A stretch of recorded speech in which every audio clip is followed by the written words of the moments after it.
Hi everyone, Mimsy here. I'm standing here in my kitchen, which is about 95% complete. I just finished pouring epoxy countertops and epoxy backsplash, and I'm loving it. And this tutorial is about the preparation for pouring epoxy countertops. I actually took out my old countertops because I had IKEA butcher block and they were different thicknesses, so I removed that and installed some new MDF. So this video I'm going to cover the installation of the new MDF, how to join it properly, join the lengths of MDF properly, how to template and cut out the new undermount sink that I put in, show painting and a couple other tips. And one last tip that I'm going to give you at the very end of the video was something that I almost didn't do and almost ruined my epoxy job. So stick around to the end. There's a ton of nuggets of gold in this video, a lot of little things that if you're thinking about doing epoxy countertops, you'll want to know. So stick around, let's get started. Okay, here we go, preparation for epoxy countertops. So I started out by taking out my huge, heavy, vintage cast iron sink that I've had for about 10 years.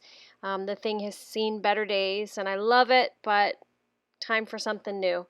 So I turned off the water, first of all, under the sink, and unhooked all the plumbing, used my crowbar, and jacked that baby out of there.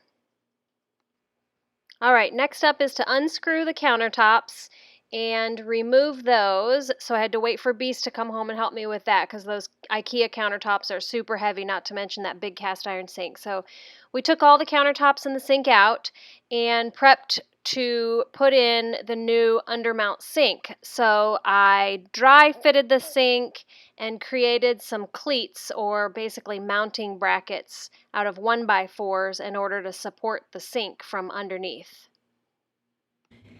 All right, so I've got a little bit of a conundrum, and it's kind of always been this way, but so my base cabinet is obviously not centered with that window.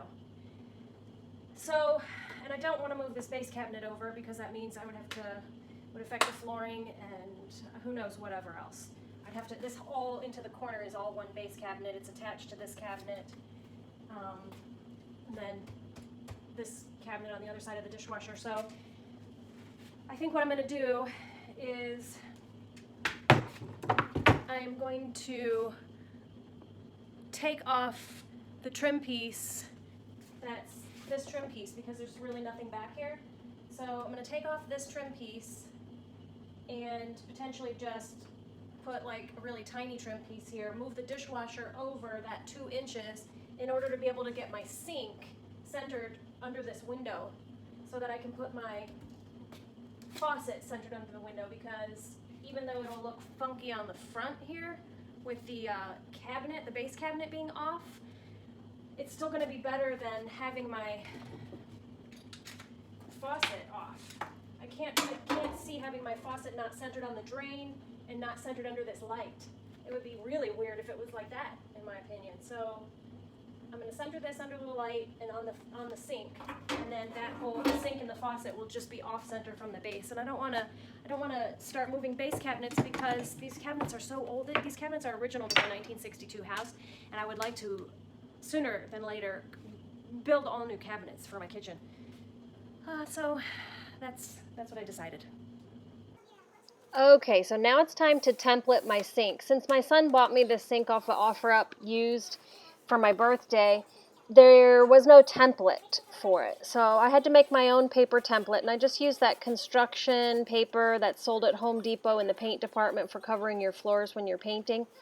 I tore off a piece and laid it out on top of my sink. My sink is in its permanent location, and I made sure to line up the paper right up to the wall behind my sink, and then I cut out the outside of the sink as well as the shape of my cabinet box, so that I can make sure to lay it back down in the exact same spot where my sink is going to be installed when I put my MDF back on the countertops. So I'm taping it into place so that it doesn't shift when I'm cutting out the inside of my sink. And I just used my X-Acto knife to just carefully run that X-Acto knife right along the inside edge of my sink in order to cut this out carefully. I decided to go ahead and do a negative reveal on my sink. You can do positive reveal, negative reveal, and then I think it's called an even reveal or neutral, I don't know. But I wanted a negative reveal, meaning my countertop comes out slightly farther than the lip of my undermount sink. A positive reveal is where you'd have your sink lip, the lip of the metal undermount sink, come out a little bit farther than your countertop, which to me seems like a breeding ground for water to sit there and start to mildew your countertop and everything. So I went with a negative reveal, and you'll see here I'm just carefully cutting the inside. And you'll see I did cut the front corner of the paper on the cabinet box on the left side there in order to be able to have a guide on the front of the cabinet box to lay this paper back down on when I put the MDF on in order to be able to cut it. So that's how I'm templating the sink, and it worked out perfectly.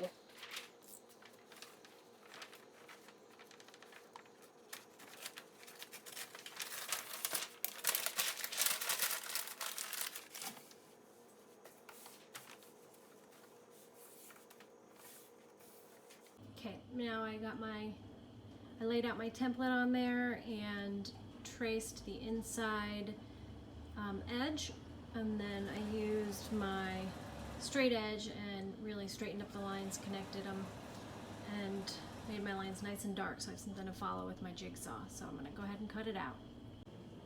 Okay, now to actually cut out the sink. I was a little nervous about this part, but it worked out great.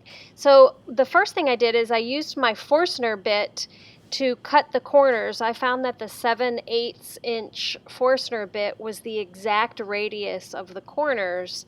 So there I'm lining up that Forstner bit in the corner perfectly so that the outside radius of the bit would come right to my line. And so that's what I did in each of the 4 corners, and it cut the corners so precisely and perfectly that all I had to do was fasten or cut from dot to dot basically with my jigsaw. And here you'll see I'm installing a cleat to hold that center part so that when I finish the cut, it doesn't just drop down into the hole and hit the pipes underneath my sink and potentially break off a pipe. So that's why I put that cleat there.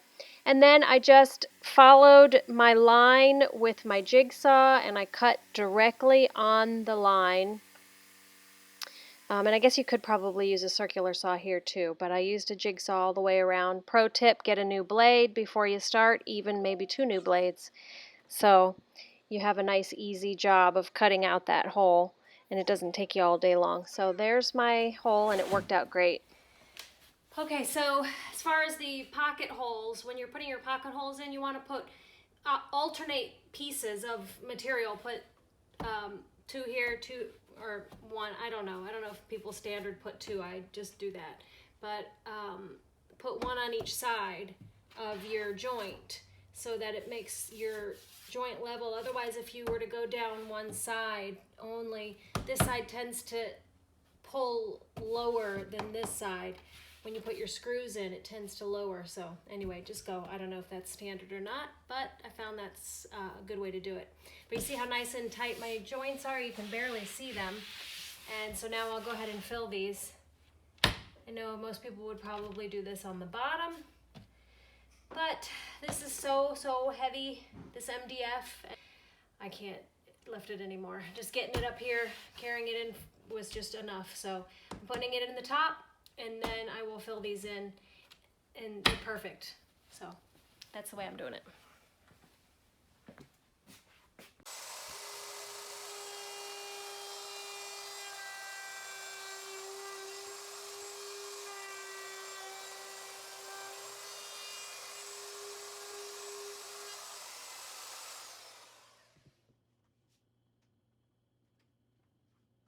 Okay, quick quick tip here, you guys. Quick tip, like Mike always says. This is actually an amateur tip, not a pro tip is what he always says. Pro tip. This is an amateur tip.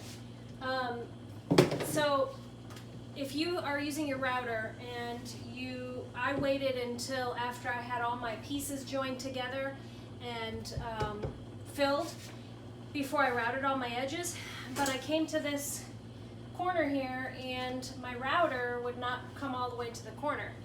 Problem. So I used my cheese grater, also known as a planer. I think this is a planer. Anyway, I used my cheese grater to round off the rest of this, and it worked really well, quickly and easily, and then I just took sandpaper, fine sandpaper, and sanded over that.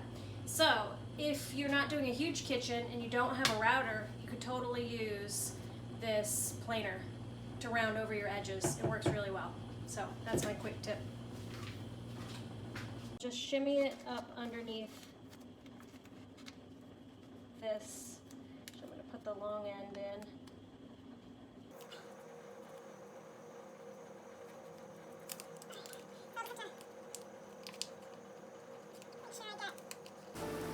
Okay, finally coming to the end of all this preparation. It's all in the prep work, you guys. This is mostly prep work. Pouring the epoxy is actually a pretty quick process. So just take your time in all the prep, do it all right. Here I'm painting 2 coats of Behr paint and primer in one. I waited for it to dry thoroughly for a good few hours. And then I'm finally on to the epoxy. So I've got one last really important tip for you. So here it is. So here's my last tip. And this is super important. And I wasn't really thorough about this until it was almost too late. I had a coat of epoxy on my countertops. And I went and kneeled on the countertop over there in the corner in order to reach the wall above it, and I heard cracking. And I thought I cracked the epoxy. Fortunately, it was only the first coat. I actually didn't crack it, but I have a seam over there in the corner. And even though I fastened my seams together with pocket screws, I didn't have the back of the one side secured to the countertop thoroughly. It wasn't supported in the back against the wall. And so when I kneeled on it, that side lowered down and that seam went like this, and it almost cracked the epoxy. So that's the really important tip with this, that you make sure that your countertops are secured firmly to the cabinet boxes, number one, and number two, that they're nice and level. Especially important if you're going to be putting on a backsplash, because you don't want to put your backsplash on and then have this seam right here have big gaps in it down the way because your countertop is not level. So if you can install a cleat on your wall behind your cabinet box in order to make sure that the back of your countertop is level, that would be great. If not, then you need to make sure that you have shims in order to shim your cabinet boxes, or put shims underneath your countertop on top of your cabinet boxes to make sure that your whole countertop is level, and then secure your MDF to your cabinet boxes so there's no flexing in your countertop, because God forbid it comes down the road and you have to hang something on your wall and you go to kneel or stand on your countertop and it's not secured firmly to your box, you could crack the epoxy. So that's the final tip, and very important. Make sure that your counters are very level and that they're secured firmly to the boxes so that there's no flexing in your countertop. So that's it. You can do this. Go ahead and get started with pouring your epoxy. Don't forget to like and subscribe. Thanks you guys for watching, and I'll see you on the final video of the actual epoxy pour. I'll put a link for it. Thanks.